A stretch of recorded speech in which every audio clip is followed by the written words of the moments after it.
ایران اور حزب کے حملوں نے اسرائیل کے اہم فوجی اڈوں کو ہلا کر رکھ دیا تھا۔ سیٹلائٹ تصاویر نے حقیقت بے نقاب کر دی ہے۔ اسرائیل نقصان چھپاتا رہا، مگر سیٹلائٹ تصویر نے تباہ شدہ ایئر بیسز اور فوجی سینٹرز کو دکھا دیا ہے۔ رامات ڈیوڈ سے نیواتم تک ایران کے حملوں کے نشانات اسرائیلی فوجی تنصیبات پر واضح نظر آنے لگے ہیں۔ سیٹلائٹ تصاویر نے اسرائیلی فوجی اڈوں کو ہونے والے نقصان کی حقیقت سامنے لا دی ہے۔ نئی تجزیاتی رپورٹس کے مطابق ایران اور حزب اللہ کے حملوں میں اسرائیل کے کئی اہم فوجی مراکز یعنی سینٹرز متاثر ہوئے ہیں، جبکہ اسرائیل اصل نقصان چھپانے کی لگاتار کوششیں کرتا رہا ہے۔ سوئر نامی ادارے کی شائع کردہ سیٹلائٹ تصاویر میں یہ دیکھا جا سکتا ہے کہ ایران کی آپریشن ٹرو پرومس 4 کے دوران مختلف اسرائیلی فوجی اڈوں کو نشانہ بنایا گیا۔ یہ کارروائیاں اس وقت شروع ہوئی جب امریکہ اور اسرائیل نے 28 فروری کو ایران پر حملے کیے۔ ان حملوں میں ایرانی اعلی حکام اور اہم تنصیبات کو یعنی ملٹری جو انسٹالیشنز ہیں انہیں نشانہ بنایا گیا تھا۔ جواب میں ایران نے خطے میں یعنی پورے ریجن میں امریکی اور اسرائیلی فوجی سینٹرز پر بیسز پر شدید حملے کیے۔ اسرائیلی اخبار یدیوٹ اخرونوت نے بھی ایک رپورٹ جاری کی ہے، لیکن جو کامنٹیٹرز ہیں ان کا کہنا ہے کہ کم معیار کی تصاویر استعمال کی گئی ہیں تاکہ اصل نقصان چھپایا جا سکے۔ سیٹلائٹ تصاویر کے مطابق رامات ڈیوڈ ایئر بیس کو 2 مختلف مقامات پر نشانہ بنایا گیا۔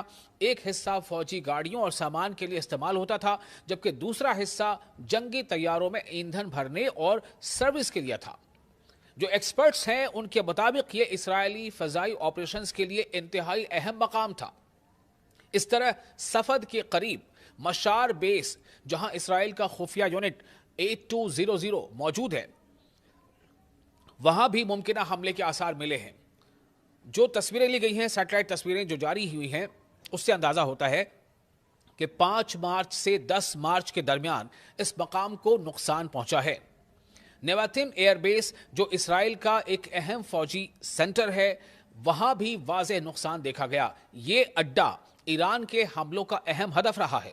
دوسری جانب کیمپ شمشون میں 10 مارچ کو ایک بڑی آگ بھڑک اٹھی۔ اسی دن حزب اللہ نے دعویٰ کیا تھا کہ اس نے ڈرونز کے ذریعے اس مقام پر حملہ کیا ہے، اور سیٹلائٹ تصاویر سے معلوم ہوتا ہے کہ آگ کئی دنوں تک جلتی رہی اور تقریباً 200 میٹر کے علاقے کو متاثر کیا۔ ایکسپرٹس نے پرانی اور نئی تصاویر کا یعنی پکچرز کا موازنہ کیا تو معلوم ہوا کہ متاثرہ علاقوں میں پہلے فوجی گاڑیاں اور دیگر جنگی تیاریاں موجود تھیں۔ رپورٹ کے مطابق وہاں زیادہ سبزہ بھی نہیں تھا یعنی گرینری نہیں تھی، جس سے اندازہ ہوتا ہے کہ آگ کسی حملے کے نتیجے میں لگی، نہ کہ عام جھاڑیوں میں آگ لگنے سے۔